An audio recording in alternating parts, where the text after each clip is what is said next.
Mario Recalde. Gracias primero, gracias por venir. No, gracias a vos. Mario, ¿vos sos tucumano? Sí, de acá, Tucumán, sí. ¿Y el primario, el secundario, la universidad? Toda pública, ¿eh? Escuela primaria, secundaria y universidad pública. Bueno, vos te has dedicado a los negocios, al negocio financiero. ¿Cuál es tu sensación hoy en día de lo que está pasando en el país? Estamos transcurriendo una etapa bastante difícil, ¿no? Pero desgraciadamente que no podemos hacer abstracción del pasado. La economía argentina viene sin crecer desde el 2011 y esto es una consecuencia de todas las cosas que se hicieron mal.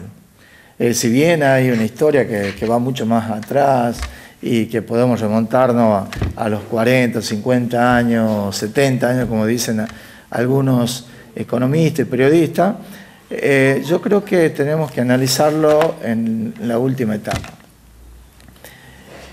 Con el cambio que se pretendía con el gobierno de Cambiemos, se pensaba que era muy fácil salir de una situación económica de recesión, que se podía administrar fácilmente la emisión de dinero o la inflación, y con el hecho de que aparecían nuevos protagonistas, nuevos administradores a nivel país, la confianza se retornaba y venía un flujo de fondo importante, con lo cual pensábamos que tanto el sector público como el sector privado iba a tener el apoyo internacional. Al principio vimos que salir, digamos, del cepo, tratar de ordenar la economía funcionó en los primeros, digamos, año y medio, 2 años, pero después se fue complicando porque todo eso se hizo en un marco de emisión monetaria. Entonces había que administrar el excedente de fondo y eso el central, que es el que maneja la política monetaria, tuvo que tratar de contener de esa emisión a través de lo que todos conocemos son las letras del Banco Central, el LEBAC. Después, ahora, con el financiamiento externo y en cierta forma con el financiamiento interno a través de la LEBAC, se generó y se aumentó, desgraciadamente, en forma importante la deuda externa e interna. Bueno, entonces esta crisis iba a suceder porque no podíamos mantener el nivel de endeudamiento al país porque no había llegado al sector productivo y no había una eficiencia en la economía como para generar recursos propios que pudieran cancelar o reducir el déficit fiscal y el cuasi fiscal que se genera a través de los intereses de la deuda externa e interna.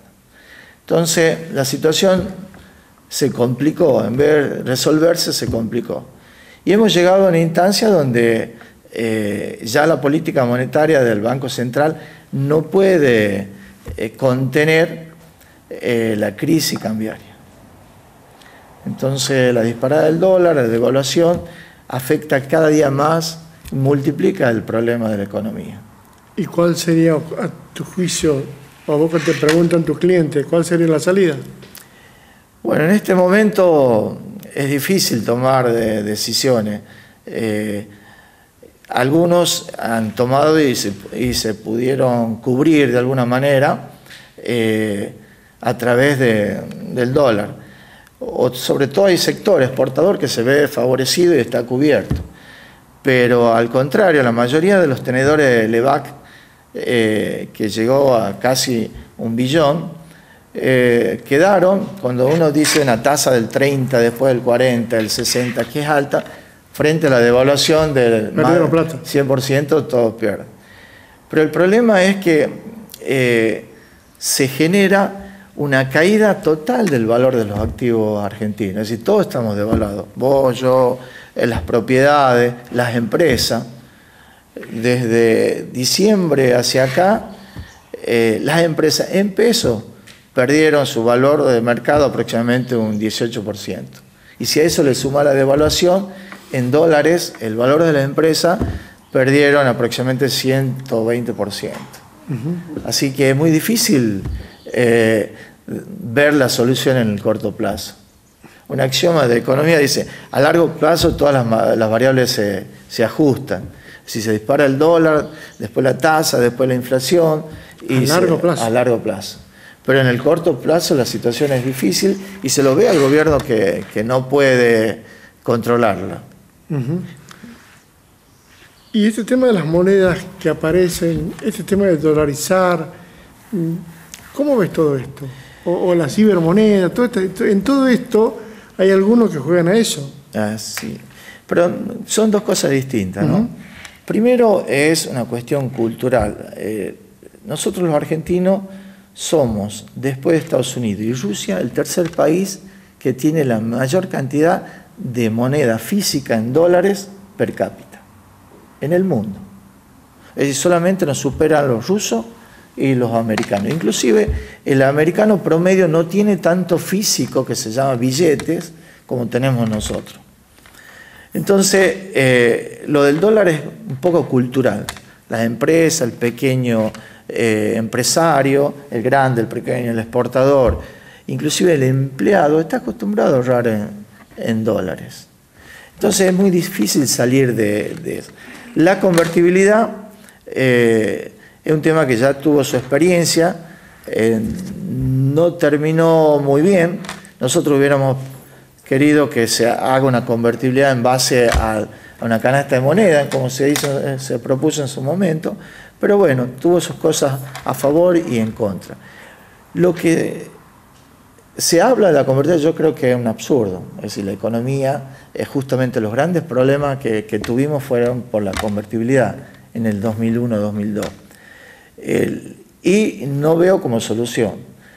Lo que sí, el otro fenómeno de esto de las monedas virtuales, los bitcoins, son distintos, son otro tipo de herramientas. Tiene que ver mucho con otra tecnología y surgen como una manera de desconfiarle a los sistemas de bancos centrales.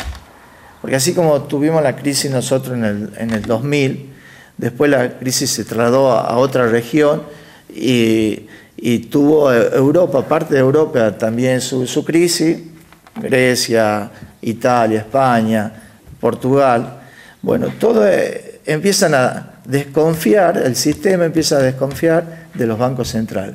Y de ahí salen las propuestas de esta moneda, llamémosla virtual, artificiales. Entonces, es para muy poco, todavía están en etapa de desarrollo y tienen muchas fluctuaciones. Para que tengan una idea, a fines del año pasado, el Bitcoin, que es la más antigua y la principal, cotizaba aproximadamente a 18, 20 mil dólares el Bitcoin. Hoy está cotizando a 6.500 dólares. Entonces, hay una transferencia de utilidad de un sector a otro muy, muy grande, ¿no? Pero por la LEVAC también sí, eso. Y con lo que tenemos peso. Para terminar, si vos le tuviera que decir a la persona que tiene unos 200.000 pesos guardados, ¿qué va a hacer? Bueno, es difícil decirle puntualmente invertir en esto, sino que hay que armar una pequeña canasta. Yo lo que sí creo que el valor de las acciones argentinas están muy desvalorizadas. Entonces, no en el corto plazo, no tiene que ser un inversor a 2 meses, 3 meses, sino tiene que ser un inversor por lo menos a 6, 12 meses. Y que tenga tranquilidad. Sí, bueno, y que sepa administrar el riesgo, un poco el miedo. Gracias, Mario, gracias por venir. No, por favor, gracias a vos. Hacemos una pausa y volvemos.